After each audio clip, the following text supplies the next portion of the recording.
I've lived on the same stretch of land outside Amarillo for almost 20 years now, long enough to know exactly how the dirt smells before a storm and exactly which fence post leans a little harder every winter.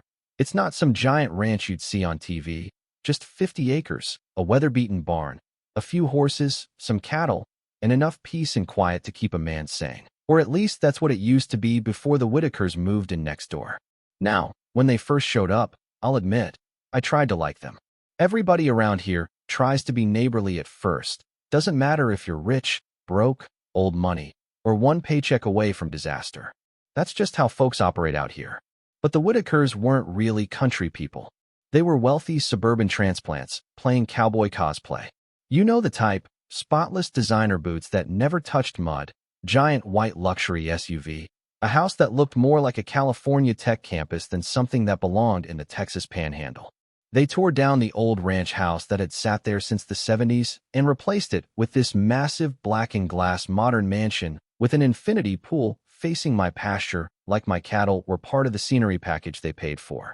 And from day one, there was this attitude, subtle at first, but there. Like they didn't move next to working land. They believed the whole area was now an extension of their lifestyle. At first it was little things. Their labradoodles squeezing through gaps in the fence and chasing my calves halfway across the pasture. Their teenage grandsons tearing around on four-wheelers, cutting tracks through my hayfield like they were filming some Red Bull commercial. One afternoon, I caught one of them parked beside my stock pond tossing beer cans into the water like it was spring break in Florida. I walked over calm as could be and said, "Boys, this isn't public land." One of them laughed, actually laughed, and said, "Relax, old man, it's just dirt." That right there told me everything I needed to know about the family they came from. See, people who earn land respect boundaries. People who buy land for status think boundaries are negotiable. Still, I tried to keep things civil. I spoke to Mr. Whitaker twice about the dogs, once about the ATVs. I even loaned the man my tractor after his landscaping crew got their little utility cart buried axle deep near the creek. Every conversation ended the same way. Fake smile, fake apology, no actual change. And after a while I realized something uncomfortable. They weren't ignoring me because they forgot. They were ignoring me because they genuinely didn't think I'd do anything about it. To them, I was just the aging rancher next door, the quiet guy in dusty jeans feeding cattle at sunrise while they hosted wine nights beside a fire pit that cost more than my first pickup truck. Then came the morning that changed everything. I was out checking fence lines after a windstorm, coffee in one hand, gloves in the other, when I noticed fresh cedar posts running along the south end of my pasture. At first I thought maybe a contractor stacked materials there by mistake, but the closer I got, the tighter my chest felt. Because this wasn't temporary. Overnight, these people had built an entirely new fence, polished cedar panels, black steel posts, expensive as hell, and it wasn't sitting on the property line. Not even close. That fence was sitting nearly 10 feet inside my land. 10 feet doesn't sound like much to suburban folks, but on ranch property, boundaries are sacred. You don't casually misplace 10 feet of somebody else's land. That's not an accident, that's a test. So I went back to the house, dug out my original survey records, spread the papers across my kitchen table, and checked every marker twice. Then I drove my ATV out there with a measuring tape, because honestly part of me hoped I was wrong. I wasn't. The fence crossed clean into my property for almost 200 yards. And the craziest part? They had landscaped it too. Decorative gravel, little solar lights, fresh mulch, like they'd already mentally adopted that piece of my pasture into their backyard fantasy. That evening I walked over to their place right around sunset. Mr. Whitaker opened the door holding a glass of wine like he was starring in a pharmaceutical commercial. I handed him the survey and said, "There's been a mistake. Your fence is over the property line." Before he could answer, his wife Vanessa stepped up beside him, crossed her arms, and gave me this tight little smile that rich people use when they think they're smarter than everybody else. Then she said something I still remember word for word. "Well, according to our contractor, it's exactly where it's supposed to be. And honestly, you weren't even using that strip anyway." I just stared at her for a second because there it was, the real issue. It was never about the fence. It was about entitlement. They saw open land and convinced themselves that because I wasn't building pools and patios on it, it somehow mattered less. And right there on their fancy stone porch, Listening to jazz music drift out from inside their million-dollar house, I realized something. These people honestly believe they could take from me simply because they had more money. And that's when I stopped being polite. Now let me pause the story for a second because this is where a lot of people, especially folks who've never owned rural property, completely misunderstand how dangerous situations like this can become. Most people hear it's only 10 feet and think it's petty neighbor drama. But from a legal perspective, land disputes are never about the actual dirt. They're about precedent, leverage, and ownership. According to standard procedure in a lot of counties across America, once somebody builds a permanent structure over a property line and the real owner doesn't challenge it fast enough, things can get ugly real quick.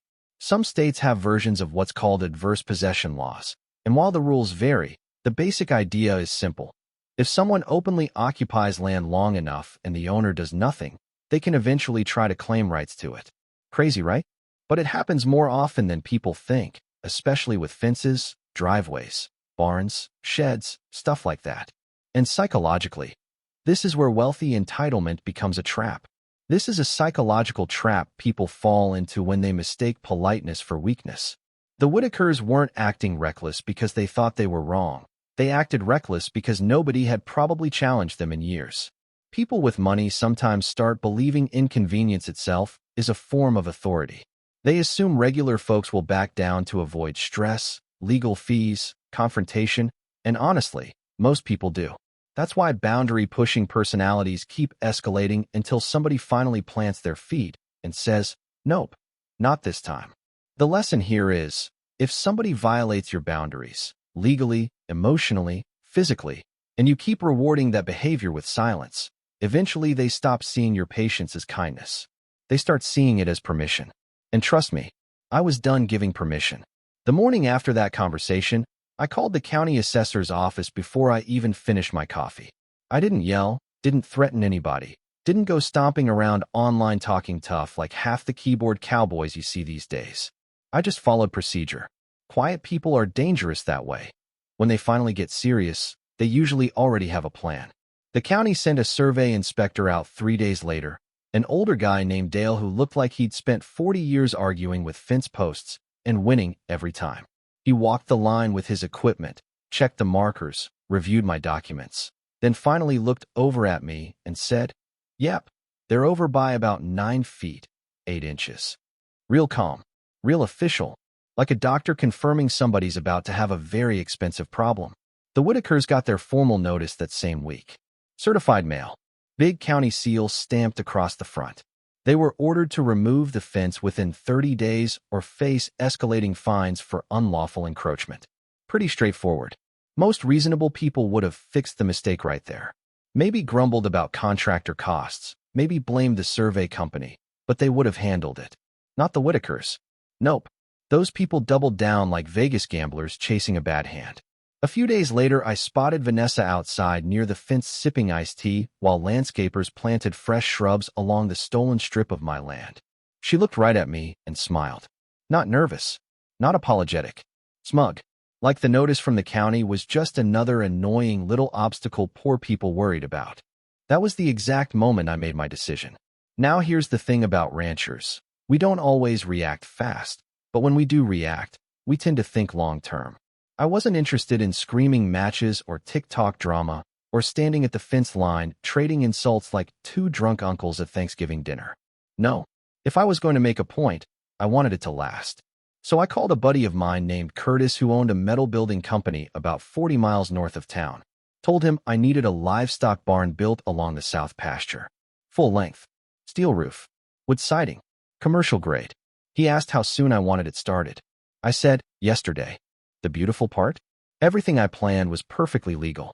I pulled permits, filed plans, verified setbacks, triple-checked every measurement with the county before a single post went into the ground. According to standard procedure, if you're building agricultural structures in that county and they meet zoning requirements, nobody can really stop you, especially on unrestricted ranch land.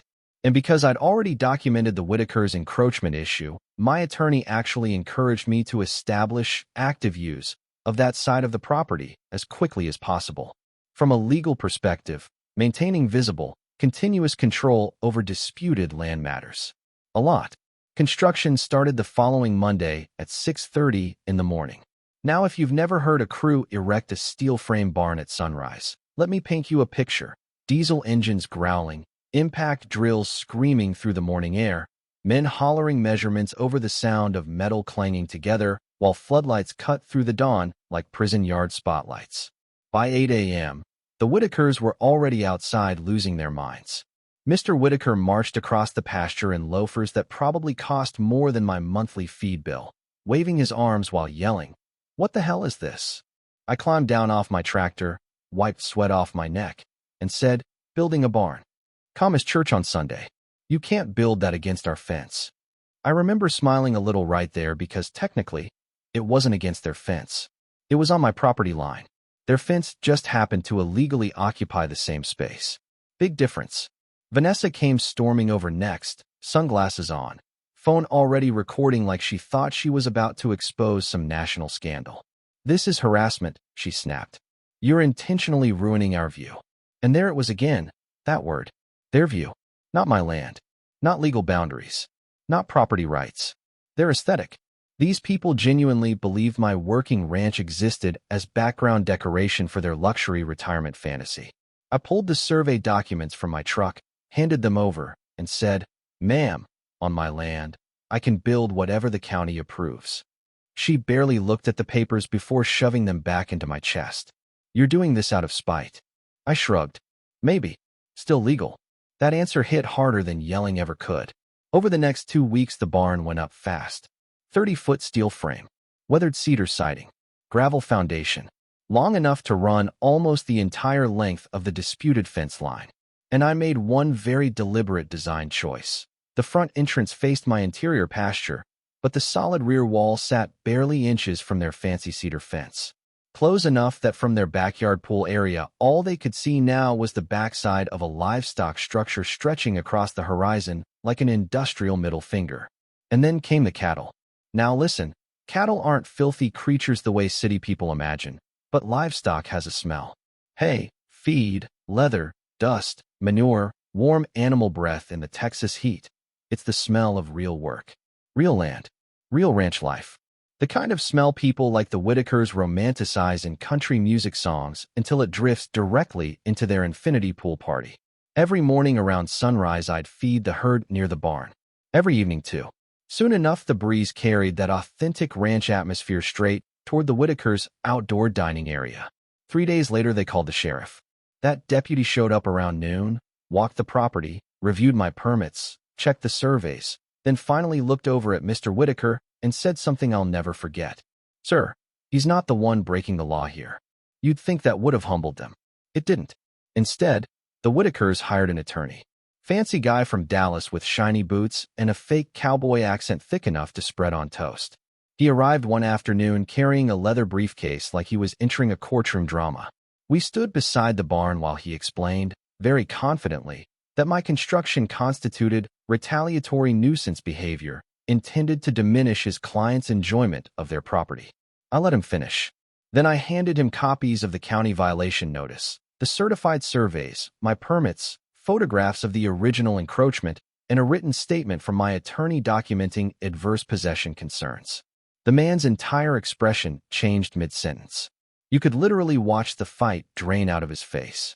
Because once actual paperwork enters the room, rich people lose one of their favorite weapons, intimidation. This is a psychological trap a lot of arrogant people fall into. They mistake confidence for immunity. They assume money automatically bends reality around them. But courts don't care about infinity pools and catered wine tastings. Judges care about documents, timelines, permits, and survey stakes hammered into dirt. About a month later, the county escalated the fines against the Whitakers for noncompliance. Every single week, they delayed removing that fence cost them more money. And because my barn now bordered the illegal structure almost completely, the removal process became an absolute nightmare. They couldn't simply pull panels down with machinery from my side because legally they weren't allowed on my property anymore without permission. So instead, crews had to dismantle the entire thing manually from the Whitakers' side, one section at a time under county supervision. I'd sit on my porch some mornings drinking coffee while watching workers sweat through 100-degree heat unscrewing expensive cedar panels they'd installed less than 6 months earlier. The landscaping got torn up too. Decorative lights, gravel paths, imported shrubs, all gone. Thousands and thousands of dollars evaporating because these people couldn't accept the concept of not yours. And the craziest part? Even after all that, they still acted like victims. One evening, Mr. Whitaker walked over while I was loading feed buckets into the barn. His shoulders looked smaller somehow. Tired. Deflated. He stared at the structure for a long moment before saying, "You really went through all this over 10 feet? I leaned against the barn door and looked him dead in the eye. "No," I said. "I went through all this because you thought I wouldn't." He didn't answer after that. A couple months later, they stopped hosting parties. The grandkids stopped riding ATVs through neighboring properties. The dogs mysteriously stayed inside invisible fences. And eventually the Whitakers listed the house for sale. Rumor around town was they hated the smell from the livestock barn. Personally, I found that hilarious considering the barn smelled exactly like the ranch they chose to move beside. Now every morning when I walk out there at sunrise and hear cattle shifting around inside that barn, I tip my hat toward that south fence line, because what started as somebody trying to steal a little piece of land turned into the most expensive lesson of their entire lives. You know, the older I get, the more I realize stories like this usually aren't really about fences, property lines, or even money. They're about respect. That's the part people miss. Out in rural America, land means something different than it does in the suburbs. For some folks, property is an investment portfolio. For others, it's history. It's years of sweat baked into the soil, storms survived, animals buried, mortgages paid one brutal season at a time. So when somebody crosses a boundary, literally or figuratively, it hits deeper than outsiders understand. And honestly, I think the Whitakers made the same mistake a lot of people make these days. They confused kindness with weakness. They saw an older rancher who didn't scream, didn't threaten, didn't puff his chest out online, and they assumed that meant I'd eventually roll over to keep the peace. But the lesson here is, calm people are not always powerless people. Sometimes the quietest person in the room is just the one paying closest attention. From a legal perspective, this whole mess could have gone very differently if I ignored it. That's the scary part. A lot of homeowners don't realize how important documentation is until it's too late. Surveys matter. Paper trails matter. County notices matter. According to standard procedure, the system usually protects the people who act first, document everything, and stay consistent. Emotion alone doesn't win disputes, preparation does. And psychologically, this is a psychological trap that shows up everywhere, not just property fights. Workplaces, families, friendships, neighborhoods. Once someone successfully pushes a small boundary without consequences, they usually push again. Then suddenly you wake up wondering how somebody took over space in your life you never intended to give away. Boundaries rarely disappear all at once. They erode inch by inch. Now do I think revenge solves everything? No, not even close. Truth is, fighting people drains you. Stress costs time. Anger eats energy. But standing up for yourself? That matters. Especially when someone's counting on your silence. Funny thing is, if the Whitakers had just apologized that first night and moved the fence, none of this would have happened. No fines. No legal fees.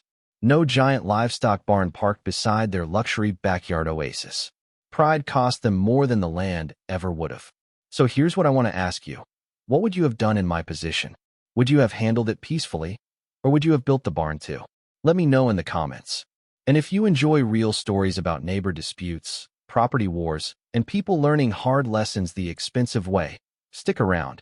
Because trust me, out here in Texas, this kind of drama happens a lot more than folks think.